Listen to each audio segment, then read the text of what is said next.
Hi, உங்கள் லைஃப்பில் God எவ்வளோ இன்ட்ரெஸ்டடாக இருக்கிறாருன்னு உங்களுக்கு தெரியாது. பிகாஸ் அது ஆராயிற அளவுக்கு உங்களை இந்த பாவம் நிறைஞ்ச உலகம் விடாது.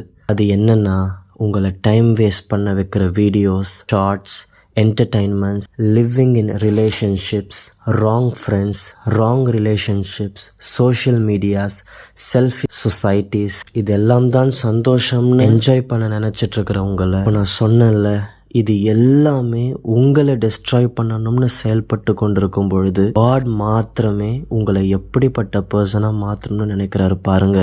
According to Proverbs 1:4, God gives prudence to simple. அப்படின்னா காட் ஒரு சிம்பிள் பர்சனை, அதாவது ஒன்றுமே தெரியாத, அறிவே அதிகமாக இல்லாத கோழையான பர்சன்ஸ்க்கு அதிகமான விவேகத்தை கொடுக்க ஆசைப்படுறாரு. இன்கேஸ் நீங்களும் இந்த லிஸ்ட்ல இருந்தா இந்த வீடியோ உங்களுக்கு தான். இன்கேஸ் நீங்க ஒரு ஃபியர்ஃபுல் பர்சன், நெகட்டிவிட்டிஸ் அதிகமாக இருக்கிற ஒருத்தர், துணிச்சல் இல்லாதவர், பயப்படுகிறவர், கோழையானவர், ஈஸியாக விட்டு கொடுத்துக்கிறவர், பேச தெரியாதவர், லீடர்ஷிப் குவாலிட்டி இல்லாதவர், ஒழுங்காக டெசிஷன் எடுக்க தெரியாதவர், செல்ஃப் கான்ஃபிடென்ஸ் இல்லாத ஒருத்தர் ஆர் செல்ஃப் எஸ்டீம் இல்லாத ஒருத்தர் அப்படின்னா, இந்த லிஸ்ட்டில் நீங்கள் இருக்கீங்க அப்படின்னா this video is for you.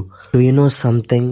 God is so interested and moreover he loves to give you prudence, because prudence is a very very important character to a man. First, prudence அப்படின்னா என்னன்னு தானே கேட்குறீங்க? சொல்கிறேன். ப்ரூடன்ஸ் உங்ககிட்ட இருந்தா you will become a very very careful person. Prudence உங்ககிட்ட இருந்தா எவ்வளவு டஃபஸ்ட் சுச்சுவேஷனில் நீங்கள் இருந்தாலும் ப்ராக்டிக்கலாக எப்படி அதை ரொம்ப வைஸாக, அதாவது ஞானமாக ஹேண்டில் பண்ணணுமோ ப்ரொஃபஷ்னலாக ஹேண்டில் பண்ணுவீங்க. ப்ரூடன்ஸ் உங்ககிட்ட இருந்தால் ஃப்யூச்சரில் என்னெல்லாம் நடக்கும் அப்படின்னு லாங் டேர்ம் ஃபோக்கல் ஐஸோட கரெக்டாக ஷார்ப்பாக வேர்தான டெசிஷன்ஸ் எடுக்கிற எபிலிட்டி உங்களுக்கு இருக்கும். ப்ரூடன்ஸ் உங்ககிட்ட இருந்தால் ஒருத்தர் எடுக்கிற முடிவு, அதாவது ஸ்மால் ஆக்ஷன்ஸால் கூட வரப்போகிற ஆர் நடக்க போகிற எல்லாமே உங்களால் ஈஸியாக டிசைன் பண்ண முடியும். எல்லா லூஸ் டாக்ஸ் ஆர் யூஸ்லெஸ்ஸான டபுள் மைண்டட்னஸ் இல்லாமல் பிறர் வாழ்க்கையில் ரிஸ்க்ஸை ரெடியூஸ் பண்ணுற அளவுக்கு உங்களால் ஜட்ஜ்மெண்ட்ஸை செய்ய முடியும். சிம்பிளாக சொல்லணும்னா, prudence is the quality of being careful and wise in handling practical matters, making decisions with forethought and considering the long-term consequences of one's actions. It involves exercising good judgments and discretion to avoid unnecessary risks. And இதான் தமிழில் விவேகம் என்று சொல்வார்கள். உங்ககிட்ட இந்த qualities God கொடுத்தாரு அப்படின்னா you will become an expensive person. அதாவது ஆண்டவருடைய வசனம் சொல்லுதில்ல, அவர் எளியவனை குப்பையிலிருந்தும் தூசியிலிருந்தும் தூக்கி எடுத்து உயர்ந்த கண்மலை மேல் நிறுத்துவார் அப்படின்னு சொல்லி. அதுதான் இந்த வசனம் சொல்லுது. He gives prudence to the simple person. Proverbs 1:4. Next line சொல்லுது, to young man he gives knowledge and discretion. Wow, காடோடைய வேஸ் எவ்வளோ விசேஷமாக இருக்குது பார்த்தீங்களா? உலகத்தில் யாருமே இப்படி யோசிக்க மாட்டாங்க. உலகத்தில் எந்த எம்என்சி கம்பெனியும் இப்படி யோசிக்க மாட்டாங்க. எந்த சயின்டிஸ்ட் ஆர் டாக்டர்ஸும் இப்படி திங்க் பண்ண மாட்டாங்க. வேர்ல்டு ரிச்சஸ்ட் மென் இப்படி திங்க் பண்ண மாட்டாங்க. இந்த மாதிரி ஆட்களை செலக்ட் பண்ண மாட்டாங்க. இந்த world will only expect the experienced fellows. ஞானத்தில் மூத்தவர்களை மட்டுமே எதிர்பார்க்கும். வயதில் அதிகமாக உள்ள பெரிய வல்லவர்களை மட்டுமே இந்த உலகம் ஆலோசனைக்காக தேடும். ஆனால் ஆண்டவரோ அவருக்கு என்ன பிடிச்சிருக்கு அப்படின்னு இந்த வசனம் தெளிவாக சொல்லுது. அதாவது யங் பீப்புளுக்கு எல்லா அறிகிற அறிவு மற்றும் டிஸ்கிரிஷன் அப்படின்ற குவாலிட்டி யூத் பீப்புளுக்கு கொடுக்கணும்னு காட் ஆசைப்படுறாரு. டிஸ்கிரிஷன்னா என்னன்னு தானே கேட்குறீங்க?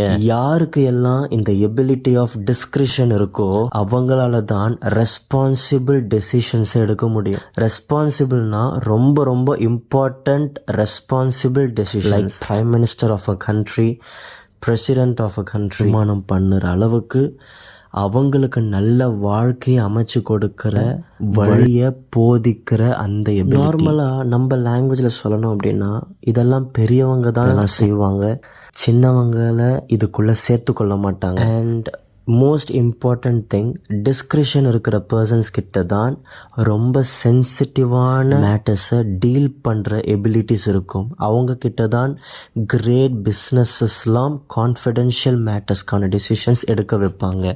பட் காடோட விஷ் அண்ட் லவ் என்னன்னா, according to Proverbs 1:4, to young people God gives knowledge and discretion. சிம்பிளாக சொல்லணும்னா யூத் பீப்புளை வச்சு ஆண்டவர் உலகத்தையே ஆளுகை செய்யணும்னு ஆசைப்படுறாரு. அதாவது ஹிஸ் ஓன் கிங்டமையே கொடுக்கணும்னு ஆசைப்படுறாரு. இந்த உலகம் யாரை எந்த ஏஜை தெளிவில்லாத ஏஜ், இர்ரெஸ்பான்சிபிள் ஏஜ், பாவம் நிறைந்த ஏஜ் அப்படின்னு சொல்லுதோ அந்த யூத்க்கு இந்த ஒரு எபிலிட்டி ஆஃப் டிஸ்கிரிஷனை கொடுக்க காட் ஆசைப்படுறார். மேபி நீங்கள் உங்களையே ரொம்ப குறைவாக எடை போட்டுட்ருக்கலாம். அதுக்கெல்லாம் நான் தகுதி இல்லை, I am not that much mature and smart enough அப்படின்னு நீங்கள் நினச்சி கொண்டிருக்கலாம். பட் உங்கள் மேலே காட்க்கு இருக்கிற தாட்ஸ் எவ்வளோ பெருசு பார்த்தீங்களா? காட் சொல்கிறாரு, என் நினைவுகள் உன் நினைவுகள் அல்ல, உன் நினைவுகள் என் நினைவுகள் அல்ல. பூமியை பார்க்கிலும் வானம் எப்படி உயர்ந்திருக்கிறதோ உங்கள் நினைவுகளை பார்க்கிலும் என் நினைவுகள் அப்படி உயர்ந்திருக்கிறது. உங்கள் லைஃப்லையும் காட் ஆக்ஷன் எடுக்கணுமா? அண்ட் இந்த லிஸ்ட்டில் நீங்கள் இருக்கிறீங்களா? காட் உங்கள் லைஃப்பை சேஞ்ச் பண்ணி குப்பையில் இருக்கிற உங்களை உயர்த்த அலோ பண்ணுவீங்களா? If God comes to you, உங்களுடைய ப்ராப்ளம்ஸ் உங்களை விட்டு ஓடி போகும், ஞானமும் மகிமையும் உங்களை தேடி வரும். பட் அதுக்கு நீங்கள் ஒன்று மட்டும்தான் செய்யணும். இந்த கிரேட் ரிச்சஸ் நீங்கள் பெற்றுக்கொள்ள காட் சொல்கிற வழி என்னன்னா, அதே நீதிமொழிகள் 1:7 ஆண்டவர் சொல்லுகிறார், கர்த்தருக்கு பயப்படுதலே ஞானத்தின் ஆரம்பம். அண்ட் நீங்கள் இந்த ப்ரைஸ்லெஸ்ஸான ஸ்பிரிட்டை காட் கிட்ட இருந்து பெறணும் அப்படின்னா first you have to pray to God. மறக்காமல் டிஸ்பிலீஃப் இல்லாமல் காட் கிட்ட கேட்கணும். தாகமுள்ள ஆத்துமாவை அவர் போஷிப்பார். அவருடைய வசனம் சொல்லுகிறது, யாக்கோபு 1:5, if any of you lack wisdom let him ask of God who gives to all liberally and without reproach. அவர் எந்த ஆட்சேபனை இல்லாமல் கொடுப்பாராம். அதாவது எதையுமே பார்க்காம வாரி வழங்குவாராம். And most important thing, second வசனம் சொல்லுகிறது, கர்த்தருக்கு பயப்பட்டால் மாத்திரமே இந்த ஞானம் உங்களுக்கு கொடுக்கப்பட ஸ்டார்ட் ஆகும். Yes, it's very very true. காட்க்கு நீங்கள் பயப்படலை, வெறும் மனுஷனுக்கு தான் பயப்படுறீங்க. இன்கேஸ் நீங்கள் யாராச்சும் பார்க்கும்பொழுது தான் நல்லவனாக இருக்கிறீங்க அப்படின்னாலோ, மனுஷன் ஆர் உங்கள் பாஸ் ஆர் உங்கள் அத்தாரிட்டி ஆர் சிசிடிவி கேமரா இருந்தால் மட்டுமே நீங்கள் ரொம்ப டீசெண்டாக அண்ட் புனிதமானவராக இருக்கிறீங்க அப்படின்னாலோ, உங்களுடைய foolishness day by day increase ஆகிட்டே தான் இருக்கும்.